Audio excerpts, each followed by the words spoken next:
చిక్కమ్మ ముచ్చట్లు అంటే చిన్న చిన్న జ్ఞాపకాలు, మధురమైన కథలు. ఇవాళ గోరింటాకు గురించి ఒక చిన్న ముచ్చట. చిన్నప్పుడు మా మమ్మీ అందరినీ కూర్చోబెట్టి తినిపించి, ఆ తర్వాత అందరి చేతులకు గోరింటాకు పెట్టేది. మనం చిన్నగా ఉంటుండే కదా, సో డ్రెస్లకు ఏడ అంటించుకుంటుండే అని ఆ చేతులకు కవర్లు కూడా కట్టేది. అదేంటో కానీ నిజంగా గోరింటాకు పెట్టుకున్నాక దురద మొదలయ్యేది, లేక ఏదో గిలిగింత ఫీలింగ్ వచ్చేది.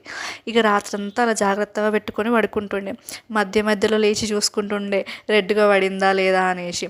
ఇక మార్నింగ్ లేచి ఆ కవర్ తీసేసి కడిగిన తర్వాత చూస్తే ఆ కలర్ ఉంటుంది చూడు, అబ్బా అబ్బా అబ్బా అబ్బా, ఫేస్లో ఫుల్ హ్యాపీనెస్ ఉంటుండే. ఇంకా అట్లా పోయి అందరితో కంపేర్ చేసుకుంటూ నాదే ఎక్కువ రెడ్ పడింది, నాదే ఎక్కువ రెడ్ పడింది అని ఫీల్ అవుతుండే.